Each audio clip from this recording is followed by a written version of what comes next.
This is Command Post, a series of discussions about military matters from Time and the Center for a New American Security. Andrew, the U.S. is currently engaged in two wars, in Iraq and Afghanistan.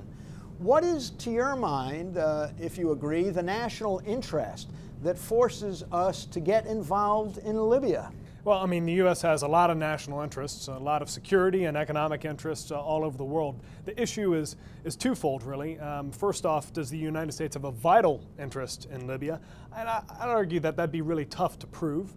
The U.S. certainly does have an interest in averting genocide, which is the reason that the United States went in the first place and conducted the operations they conducted. But it's also difficult to figure out, if you've got a lot of interests throughout the world, and you've got limited resources, where do you need to place those resources? And so when you look at the Arab Spring and you look at Libya, a country of 6 million people and barely 3 or so percentage of the world's oil reserves, and then you look at a country like Egypt, 83 million people, and has been a bellwether within the Arabic-speaking world for centuries. Where should the United States put the majority of its resources? And you look at the amount of money we're spending in Libya, and it doesn't make sense considering the strategic importance of other countries in the region. Mm-hmm. Paul, how do you see that? Is this a legitimate national security interest of the United States? Was the president coerced into going in by his NATO partners, or what? No, I think that it was an ill-conceived policy of the U.S. government to engage in Libya. This doctrine called responsibility to protect has been the foundation for the decision-making to go in and stop the genocide.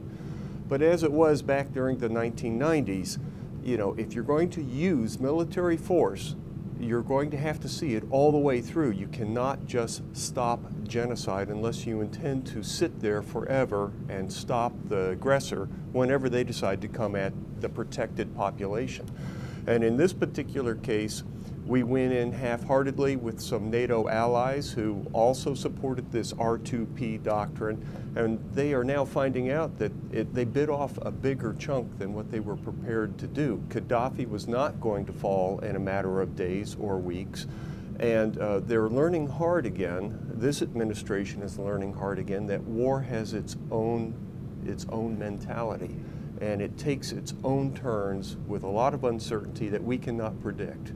And now we have a tiger by the tail we can't let go of. And I think you also have some veterans of this administration who are, veterans of the Clinton years, veterans of the Kosovo campaign, maybe a little comfortable with the strategic ambiguity, but that's not necessarily the best way to prosecute a war. Yeah, I agree. Is the notion, are you guys basically saying, listen, if the trouble is the aggression, we have to go after the aggressor and not merely protect the endangered population? I mean, should that have been the goal going in if the U.S. were to get involved militarily? Mark, the way I see it is very much in Clausewitzian terms. I see no-fly zones, this kind of humanitarian protection operation as a negative kind of operation. It produces it's negative in the sense that it doesn't move you towards the ultimate goal that you want to achieve. You're only being a backstop. You're only halting something.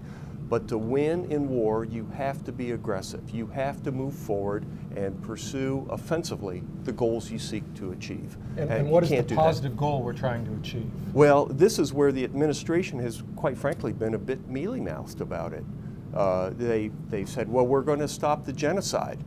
But then the president says, well, we're going to get Gaddafi out of there. But the allies say, well, no, we're going to do this. And people should have stepped right up and said, listen, we're going to overthrow the guy. Yeah. We're going to do a regime change. If you're going to take Vienna, take Vienna. Yes. And what the administration did not do is, okay, I think it's assumed that what we're waiting for is Gaddafi to step down or some sort of negotiated settlement to bring Gaddafi to leave.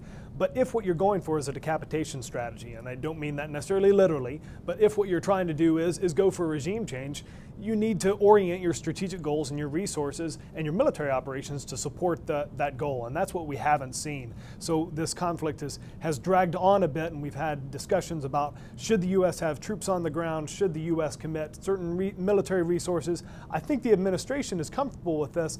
I'm not sure that's the best way to prosecute a military campaign.